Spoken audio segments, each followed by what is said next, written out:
मैं इन वीडियोस में आपकी दो बुक को कवर करने वाला हूँ, एक एनसीईआरटी, दूसरा एनसीईआरटी एग्जाम्पल है। ठीक है, आप कहेंगे सर आरडी शर्मा देखो क्वेश्चन उसमें बहुत सारे हैं, बट हमारा फर्स्ट टारगेट क्या है, 10th बोर्ड क्लास है ना। और बोर्ड में जब एनसीईआरटी वालों ने ही एक रेफरेंस बुक के तौर पे एग्जाम्पलर दिया है, तो क्यों ना हम पहले उसे कवर करें।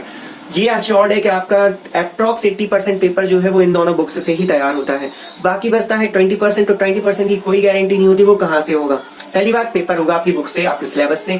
बस कहानी इतनी होगी कि हमने 4+4 8 सीखा होगा, तो वो 12+12 24 आपसे पूछेंगे। ठीक है, इतना उनका हक है भैया कि हमने इतना जब पढ़ा है तो इतना तो वो पूछ सकते हैं, ये उनका राइट है। ठीक है, तो हम दो बुक को कवर करेंगे। जब ये दो बुक आप लगाने लगेंगे, फिर आपको जो डाउट्स हैं आरडी के, आप मुझे कमेंट बॉक्स में भेजें कि सर मुझे ये डाउट है, मैं वो वीडियो पे डाउट क्लास के तौर पे अलग से बनाऊंगा। लेकिन यहाँ पे अपन सिर्फ दो बुक कवर करेंगे, एनसीईआरटी प्लस एनसीईआरटी एग्जाम्पलर। कई लोगों के पास बुक नहीं है, ऑनलाइन पीडीएफ पड़े हुए हैं, मैं अपने नीचे भी एक लिंक डिस्क्रिप्शन में डाल दूंगा, आपको वहां से चैप्टर फर्स्ट की जो पीडीएफ है एनसीईआरटी एग्जाम्पलर की मिल जाएगी। Okay, welcome students. I am Rachit and I am welcoming you to the online classes and the channel name is Students or Friends Online Classes. आज हम चैप्टर फर्स्ट क्लास 10th के chapter first real numbers के बारे में पढ़ने वाले हैं। और रियल नंबर्स में हमारा जो पहला टॉपिक है वो है Euclid division lemma. Euclid division lemma का स्टेटमेंट आपके सामने दिया गया है, a is equal to B Q plus R, जहाँ पे r की वैल्यू 0 के बराबर या 0 से बड़ी होगी, लेकिन हमारी नंबर b से क्या होगी, कम होगी। अब स्टेटमेंट को अगर हम एग्जाम्पल के थ्रू समझना चाहें तो जस्ट अज्यूम करो कि हमें किसी नंबर 12 को डिवाइड करना है। ठीक है, डिवाइड को किससे डिवाइड किया हमने, मान लिया 12 को हमने डिवाइड किया 4 से। ठीक है, किसी नंबर 12 को हमने क्या किया, डिवाइड किया 4 से। तो हमारा आंसर क्या आएगा, यहाँ पे हमारा आंसर आप कहेंगे सर b होगा, क्वोशिएंट हमारा 3 होगा और रिमाइंडर हमारा कितना होगा, 0 होगा।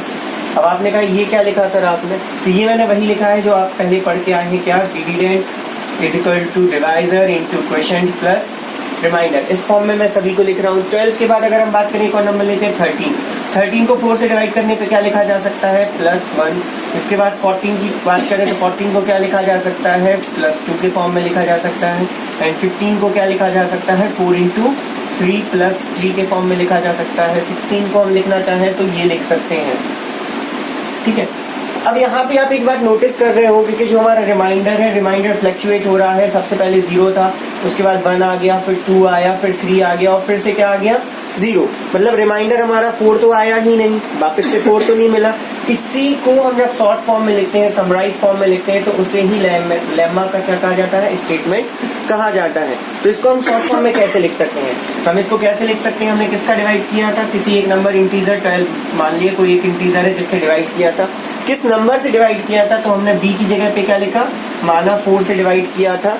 जब भी 4 से डिवाइड किया जाएगा, यहाँ पे कुछ क्वोशिएंट मिलेगा और जो रिमाइंडर होगा वो मिलेगा।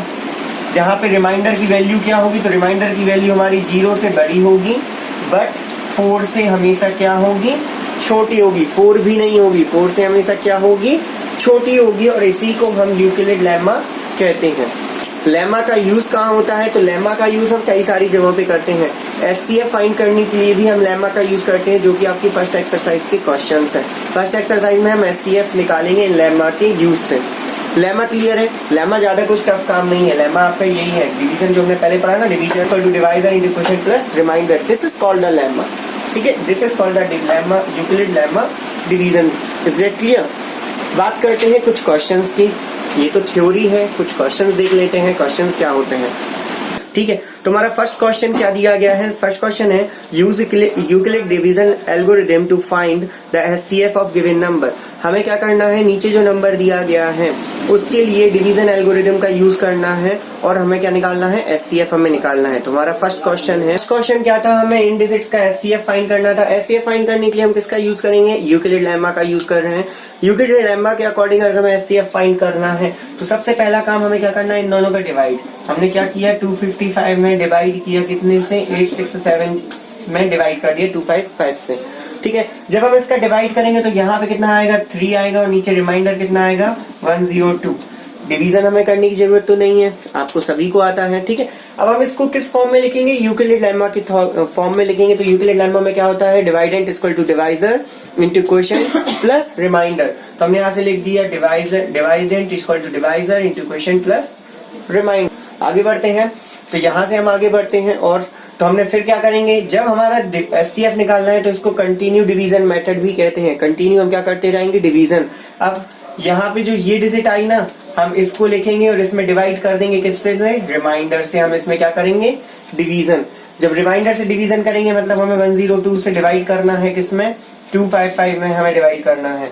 जब इसको डिवाइड करेंगे तो हमारा जो क्वेश्चन होगा वो 2 होगा और रिमाइंडर कितना बचेगा हमारे पास, 51।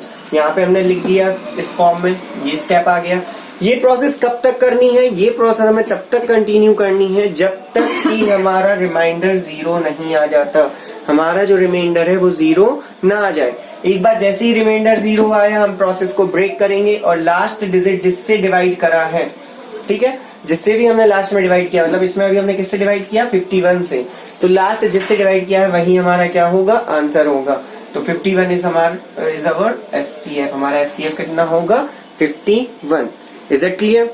और क्लियर कर देता हूँ, एचसीएफ में एक और एग्जांपल दिखाता हूँ आपको। देखो अब कंडीशन आती है अगर 2 से ज्यादा डिजिट आपको दी गई है। ये क्वेश्चन जो मैंने लिया है ना ही आपकी एनसीईआरटी का है, ना ही एग्जाम्पलर का है और ना ही कहीं और से, जस्ट मैंने मन से उठा लिया है।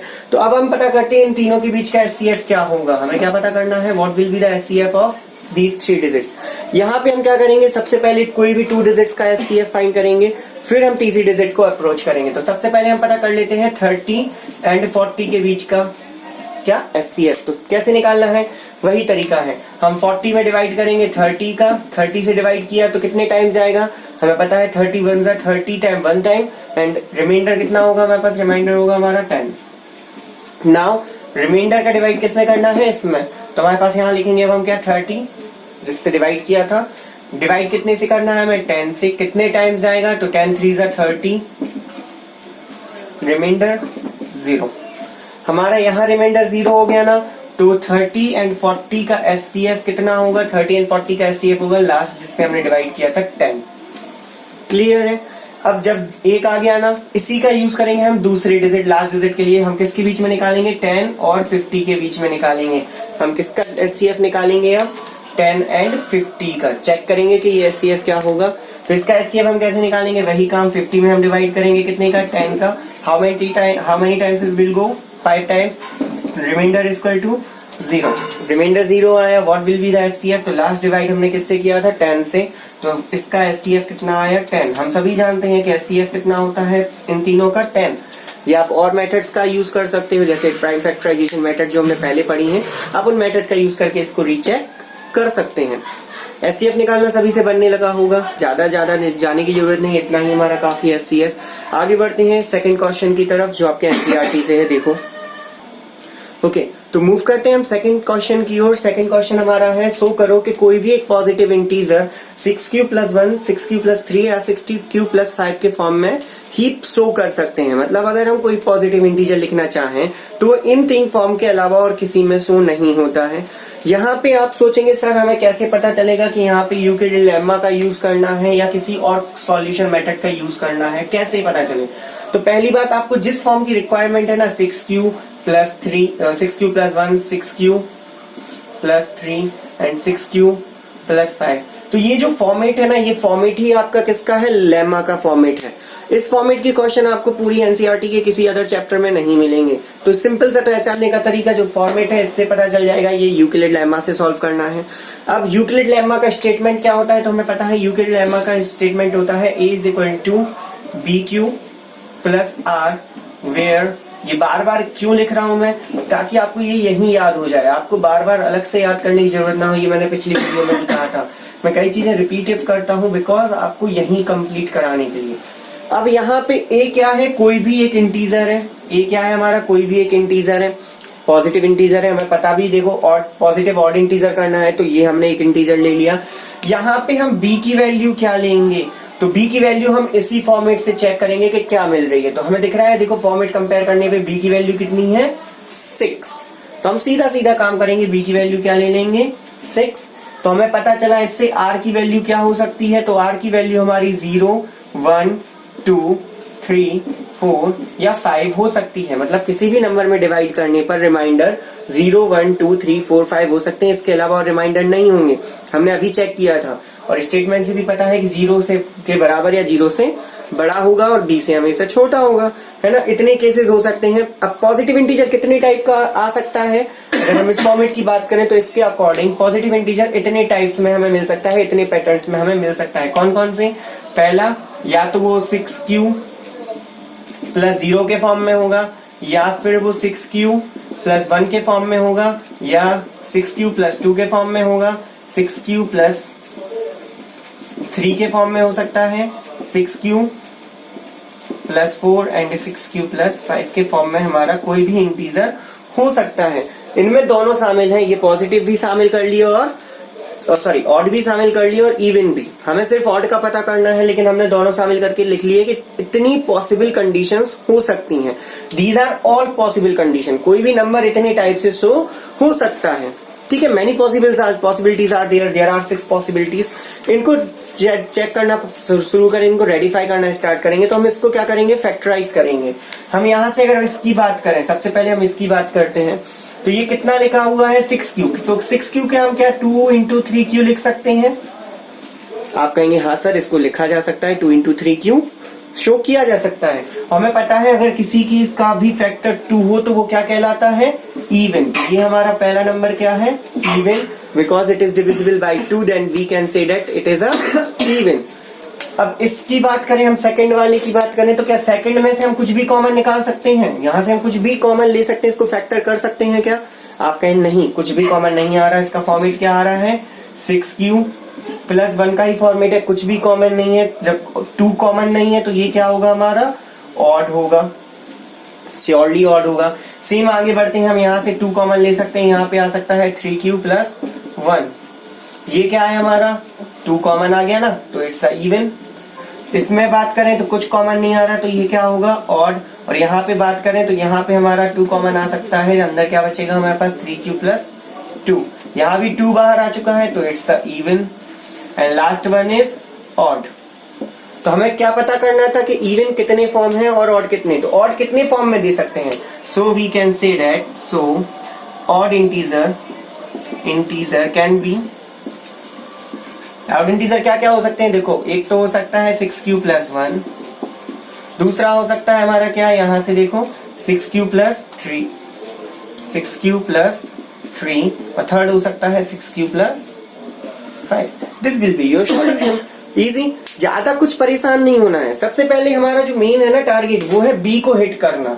हमने बी हिट कर लिया, क्वेश्चन में कोई दम नहीं बचता। बी एक बार हिट हुआ, बी भी सामने दिख रहा है हमें, क्या ज्यादा परेशानी है, सिंपल सा रटा रटा है ज्ञान, बी मिला। इसके बाद हम आगे बढ़ना स्टार्ट करेंगे। पॉसिबल कंडीशंस क्या हो सकती है, तो आर की वैल्यू जितनी हो सकती है उनसे सभी पॉसिबल कंडीशंस बन जाएंगी। उसके बाद हम उसको रेडिफाई करेंगे किसी भी मेथड में, कुछ नहीं करोगे ऑटोमेटिक आपको आंसर मिलना स्टार्ट हो जाएंगे। तो वीडियो थोड़ी सी लेंदी हो सकती है, बिकॉज मैं चाहता हूं कम से कम एक एक्सरसाइज एक वीडियो में कंप्लीट हो जाए। हाँ, आपको लगता है वीडियो बहुत लेंदी हो रही है तो ज्यादा परेशान मत हो, आप जिस क्वेश्चन पे चाहो उस क्वेश्चन पे स्किप करके उसे देख सकते हो, ठीक है। इसके साथ बात करते हैं हम थर्ड क्वेश्चन की ओर।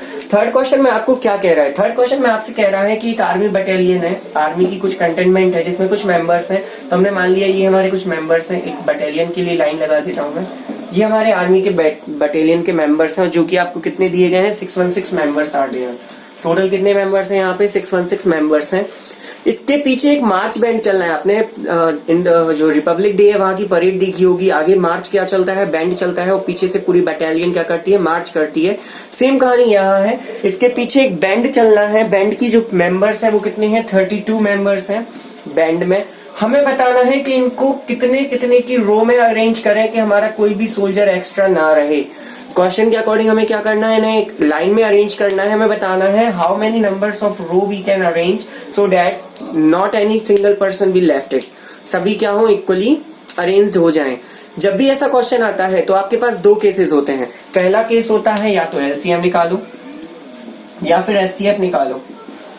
अब पता कैसे चले यार कि एलसीएफ निकालना है या एलसीएम निकालना है, बहुत कठिन काम होता है। अभी तो सिंपल क्वेश्चन है लेकिन बहुत कठिन काम होता है। क्यों, पता कैसे करें, सिंपल सा तरीका मैं बता देता हूँ। ये मेरा तरीका है, ऐसा नहीं है कि आप हर बार किसी का ही हो के हाँ बुक में नहीं है, कुछ नहीं, मेरा पर्सनल है और इससे काम हो जाता है। पहला हम पता करेंगे आंसर इनसे छोटा होगा या बड़ा होगा। खुद सोचो, अगर हम इन पीपल्स को लाइंस में जमाए तो नंबर ऑफ लाइंस कितनी इनसे 332 से बड़ी होगी या कम होगी। आप कह सकते हो कि 32 को अगर हम 1 सोल्जर को भी लाइन में अरेंज करें, अगर एक लाइन में सिर्फ एक सोल्जर भी खड़ा करें तो वो 32 से ज्यादा नहीं हो सकता है, और 616 से ज्यादा तो बिल्कुल ही नहीं हो सकता है ना। तो जब भी आंसर हमारा इससे कम आने की उम्मीद हो, हमें पता हो कि आंसर कम आना है, तो हम वहां पे SCF करते हैं। और इस क्वेश्चन में भी हमें सिमिलर काम करना है, SCF फाइंड करना है। जस्ट SCF फाइंड करेंगे, हमारा आंसर आ जाएगा। SCF के लिए आप यूक्लिड लेम्मा यूज कर सकते हो, ठीक है, ये आपको आता है। मैं नेक्स्ट मूव करता हूँ, नेक्स्ट मूव करते हैं हम फोर्थ क्वेश्चन की ओर। फोर्थ क्वेश्चन में आपको शो करना है कि यूक्लिड लेम्मा का यूज करके आपको पता करना है किसी भी पॉजिटिव इंटीजर का जो स्क्वायर है वो या तो 3m या 3m+1 के फॉर्म में होता है, इससे ज्यादा फॉर्म में नहीं होता है, ठीक है। सिंपल सा वही काम है जो अपन ने पहले वाले क्वेश्चन में किया था। सॉल्यूशन डालेंगे, सॉल्यूशन में हमें क्या लिखना है, by the Euclid lemma. Euclid lemma से हम कह सकते हैं पॉजिटिव इंटीजर किस फॉर्म में हो सकता है, तो पॉजिटिव इंटीजर हमारा BQ + R के फॉर्म में हो सकता है, जहां पे R की वैल्यू क्या होती है, 0 से बड़ी और B से छोटी। इतना काम हो गया। हमें किस फॉर्मेट में प्रूफ करना है, हमें प्रूफ करना है 3m और 3m+1 के फॉर्म में प्रूफ करना है। तो यहाँ पे B की वैल्यू कितनी लेनी है, वही काम है। B की वैल्यू कितनी है हमारे पास, 3। तो यहाँ पे हमने लिया B = 3। R कितने पॉसिबल है, तो R हमारे पास 0, 1 और 2 पॉसिबल है, ठीक है। R कितने पॉसिबल है, या तो 0 होगा, 1 होगा या फिर 2 होगा। आगे बढ़ते हैं तो इन्हीं के थ्रू ऑल पॉजिटिव कंडीशन लिख लेते हैं। तो यहाँ पे हमने क्या किया, R के पॉसिबल केसेस कितने हो सकते हैं, तो R के पॉसिबल केसेस 0, 1, 2 होते हैं। फर्स्ट केस की बात करते हैं, जब R वैल्यू कितनी हो, 0। फर्स्ट केस क्या लिया हमने, जब R की वैल्यू क्या हो, 0। जब R की वैल्यू 0 होगी तो हम लिख सकते हैं A = क्या हो जाएगा, 3Q + 0। यहाँ पे A², क्योंकि हमें स्क्वायर ऑफ पॉजिटिव इंटीजर बताना था, तो A² कितना आ जाएगा, 3 + 3 × Q²। स्क्वायर किया है हमने। यहां से हमने क्या किया, 3Q² को रिप्लेस कर दिया m से। अब आप कहोगे सर ये क्या किया, क्यों रिप्लेस किया हुआ है, तो सिंपल सी बात ये समझो कि Q क्या था, कोई भी एक इंटीजर था, कोई भी एक पॉजिटिव इंटीजर था। m भी हमारा क्या है, कोई भी एक पॉजिटिव इंटीजर है, ठीक है। यहाँ पे 3Q² भी क्या होगा, जब Q इंटीजर है तो 3Q² भी इंटीजर होगा। सिमिलरली ये क्या है, एक पूरा वेरिएबल ही है, तो हम इसको इतने बड़े वेरिएबल की जगह पे क्या करते हैं, रिप्लेस करके एक शॉर्ट फॉर्म में छोटा सा वेरिएबल हमने क्या लिख दिया, m, ठीक है। सिंपल सी बात है, जो भी वेरिएबल एक्स्ट्रा आते हैं हमें फॉर्मेट में चेंज करना था, इस फॉर्मेट में, तो जो भी एक्स्ट्रा वेरिएबल्स आते हैं हम इसको किस में चेंज करेंगे, एक नए वेरिएबल में चेंज कर देंगे। सिमिलरली बात करते हैं जब हमारा केस 2 है, सिमिलरली हम किस पे बात करते हैं, जब हमारा केस सेकंड है, R = कितना है, 1। अब हम बात करते हैं R = 1 पर। देखो तो ये रहा हमारा सेकंड केस। सेकंड केस में वही कहानी की, अब हमने R = लिया 1, R = 1 लिए तो इक्वेशन क्या होगी, 3Q + 1। 3Q + 1 का क्या किया हमने, फिर से स्क्वायर क्यों किया, क्योंकि स्क्वायर माना था। इसमें लगाया हमने A + B का होल स्क्वायर। A + B का होल स्क्वायर सभी को पता है, A² + B² + 2AB। यहाँ पे इसको प्लेस किया तो हमारा क्या इक्वेशन आ गया, ये वाली इक्वेशन। यहाँ पे आप देखोगे तो इन फर्स्ट 2 में से हम क्या ले सकते हैं, कुछ कॉमन ले सकते हैं। कॉमन लिया हमने, क्या कॉमन आ गया हमारे पास, 3Q कॉमन आ गया। कितना कॉमन आया हमारे पास, 3Q कॉमन आया। जब 3Q कॉमन आया तो वही कहानी, ये हमारा किस में है, एक वेरिएबल के फॉर्म में। ये पूरा देखो इक्वेशन दिख रहा है ना Q में, तो इसको हमने रिप्लेस किया एक अनदर वेरिएबल किससे, m से। यहाँ पे हम लिख देंगे m = क्या लिया है हमने, Q × 3Q + 1 लिया गया है, ठीक है। यहां से ये देखो इस फॉर्मेट में आ गया। एनी डाउट हियर, सिंपल सी कहानी, वही का वही हमने फिर से कर दिया, जैसा हमने यहाँ किया था सेम काम हमने केस 2 के साथ किया। एक केस और देखना पड़ेगा, क्या देखते हैं हम, केस 3 देखते हैं। ओके, तो आपके सामने ये रहा केस 3। मैंने केस फर्स्ट का मिटाना पड़ा, मुझे जगह कम थी, तो केस फर्स्ट का रिजल्टेंट ये लिखा है जो केस फर्स्ट में हमें मिला था।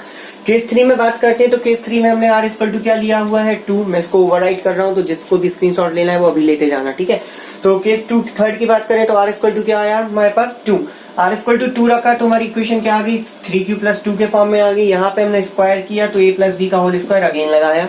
A + B में 9Q, ये इक्वेशन है। यहाँ पे क्या आना चाहिए था, 4 को मैंने ब्रेक करके लिखा है 3 + 1 के फॉर्म में, बिकॉज हमें पता है कि जो रिमाइंडर है या जो कांस्टेंट टर्म है वो 3 से ज्यादा नहीं होनी चाहिए, इसलिए मैंने इसको 3 + 1 के पार्ट में डिवाइड कर दिया है, 2 पार्ट में लिख दिया है। अगर मान लो यहाँ पे 5 होता था तो मैं क्या करता, 3 + 2 के फॉर्म में लिखता, ठीक है। सिंपल सा टास्क क्या है, या तो 3 हो या 3 के मल्टीपल के साथ हो, ठीक है, 3 से कम हो या फिर 3 के मल्टीपल में हो। Is it clear? तो यहाँ पे इसलिए ये 4 था तो मैंने इसको क्या लिख दिया है, 3 + 1 के फॉर्म में। ना वही तरीका, इन तीनों में से हम क्या करेंगे, कुछ कॉमन लेंगे, जितने में से कॉमन आ सकता है हम ले लेंगे, इससे ज्यादा भी होता ना तो कॉमन ले लेते। कॉमन लिया, कितना आ गया हमारा कॉमन, यहाँ से आया कॉमन 3, बाकी जो बचा हुआ है वो किस में चला गया, m में, ये बचेगा बाकी, तो ये किस में चला जाएगा, m में, और हमारा रिजल्टेंट क्या आ जाएगा, 3m+1 आ जाएगा। अब आपको ये एक्सरसाइज थोड़ी सी टफ लग सकती है, ये क्वेश्चंस थोड़े से टफ लग सकते हैं, बट ये क्वेश्चन टफ नहीं है। अगर आप थोड़ा सा कॉमन सेंस यूज करो तो आप पाओगे कि यहाँ पे सारी प्रोसेस सिमिलर है। जितने टाइप के क्वेश्चन है ना, सब में सेम प्रोसेस है कि जो भी हमें रिजल्टेंट चाहिए, एक्स्ट्रा जो भी मटेरियल बचता है उसको रिप्लेस कर दो। ठीक है, ये हमारा एक्स्ट्रा मटेरियल था, उसको हमने क्या किया, जस्ट रिप्लेस इट। जब एक दो क्वेश्चन और पढ़ेंगे ना तो हम ये चीज और अच्छे से समझने लगेंगे कि आखिर लिखना कैसे होता है, लिखने का वे ये होता है। अब हम केसेस पे डिपेंड करते हैं, केसेस की बात कर लेते हैं आखिर हमें क्या क्या केसेस में मिला। तो फर्स्ट केस में मिला था 3m, सेकेंड केस में हमें क्या मिला, 3m+1, थर्ड केस में भी हमें क्या मिला, 3m+1। इससे हम क्या कह सकते हैं कि जो भी हमारा आंसर आ रहा है वो किस फॉर्मेट में फॉलो हो रहा है, 3m+ और 3m+1 के फॉर्मेट में शो हो रहा है, और यही हमें प्रूव करना था।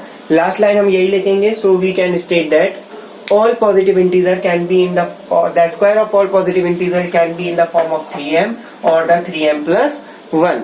ओके, मूव करते हैं नेक्स्ट क्वेश्चन की ओर। तो फिफ्थ क्वेश्चन में हमें किसी भी पॉजिटिव इंटीजर के क्यूब को किस रूप में शो करना है, 9m+1 और 9m+8 के फॉर्म में होता है, हमें ये प्रूफ करना है। प्रूफ करने के लिए हम क्या करेंगे, यहाँ पे b की वैल्यू कितनी ले लेंगे, हमने b की वैल्यू ली 3, जैसे अभी पहले वाले क्वेश्चन कर रहे थे ना, सेम क्वेश्चन वैसे ही करना है। अब आप कहोगे सर आपने तो कहा था कि जो यहाँ दिख रहा हो वही वैल्यू हमें लेनी चाहिए b की, तो आप ये वैल्यू भी ले सकते हो, मैं ऐसा नहीं कहूंगा कि आप ये वैल्यू नहीं ले सकते हो। यू कैन स्टे दैट कि आपका b 9 हो सकता है, ले सकते हो, बट यहाँ पे लेने में एक कहानी ये है कि हमारे अगर लेंगे तो केसेस हमारे पास कुछ इतने होंगे, मतलब टोटल 9 केसेस होंगे, और हमारा जो क्वेश्चन है ना वो लेंथी हो जाएगा, और अगर हम पेपर में करने बैठेंगे तो पूरा टाइम हमारा एक ही क्वेश्चन करने में निकल जाएगा। अब ठीक है, आप 9 नहीं ले रहे हो, 9 नहीं लिया तो 3 क्यों ले लिया, 3 के अलावा और भी तो डिजिट्स होती हैं, हमने और क्यों नहीं ली, तो 3 हमने इसलिए लिया कि क्योंकि 3 जो है ना वो सिंपली डिविजिबल है किससे, 9 से। पहली बात 3 को 9 से को डिवाइड कर सकता है। दूसरा 9 का हमें क्या निकालना है, क्यूब के फॉर्म में से शो करना है, तो 3 का जो स्क्वायर होता है वो कितना होता है, 9 होता है। मतलब क्यूब की प्रोसेस में एक हिस्सा क्या होता है, 9 होता है। 3 3 9, 9 3 27। तो क्यूब की प्रोसेस में 3 क्या होता है, उसका हिस्सा भी होता है, इसलिए हमने यहाँ पे b = कितना लिया है, 3, जिससे हमारे केसेस कितने हो गए हैं, 3। बात करते हैं फर्स्ट केस की, तो वही तरीका है, r = 0 लिया, a = क्या आ जाएगा, 3q, यहाँ पे r की वैल्यू क्या हो गई, 0, तो a = 3q, aq में से हमने क्या किया, 9 कॉमन ले लिया। वह पुराने में सीखा था ना कि जिस फॉर्म में दिखाना है उसी डिजिट को क्या लेंगे, कॉमन, तो यहाँ पे कितना कॉमन ले लिया, 9। बाकी जो बचा वो कहाँ चला जाएगा, एक दूसरे इक्वेशन के पास, m के पास।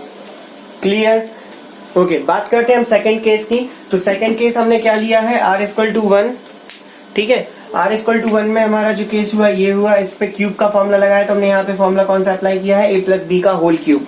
आइडेंटिटीज आप क्लास 9th में पढ़ चुके हैं, फिर भी ये बेसिक आप चाहते हैं कि हाँ मैं ये बेसिक्स को दोबारा समझा दूं, 9th का भूल चुके हो, मुझे कमेंट करो, कमेंट जरूर करो, क्योंकि आप कमेंट करोगे तभी मुझे पता चलेगा आपको क्या चाहिए है, ठीक है। तो नीचे कमेंट करो कि मुझे सर आइडेंटिटीज या बेसिक चाहिए, मैं आपको अप्लाई कराऊंगा, मैं मेहनत के लिए तैयार करने के लिए पूरा तरीके से तैयार हूँ। आप ओके, ठीक है। यहाँ पे AQ + BQ को मैंने फॉर्मूला अप्लाई किया, EQ + BQ लगाने के बाद हमारा जो स्टेटमेंट आया वो ये आएगा। काम क्या करना है, वही पुराना काम है, सभी क्वेश्चन में ऐसे ही करना है, हमें जिस फॉर्म में शो करना ना वही कॉमन लेने की कोशिश करो। हमें किस फॉर्म में शो करना है, 9m में, तो हम क्या लेंगे, यहाँ से 9 हमने कॉमन लिया, और कॉमन आ सकता है तो क्यू भी कॉमन आ सकता है, इसलिए मैंने क्यू कॉमन साथ में ले लिया है, नहीं लोगे तो गलत नहीं होगा। यहाँ से 9 कॉमन लिया है, क्या 9q कॉमन लिया, तो ये आ गया। यहाँ से इस पूरे की हमें जरूरत नहीं है, हमें सिर्फ चाहिए 9m+1, तो इस पूरे की जरूरत तो नहीं है ना, तो इसको हटाया और इसको किसके इक्वल में लिख दिया, m के इक्वल में, जस्ट रिप्लेस कर दिया। जो नहीं चाहिए ना वो m है हमारा, ठीक है। इसको रिप्लेस किया, क्या आ गया, m, तो AQ = कितना आ गया हमारा, 9m+1।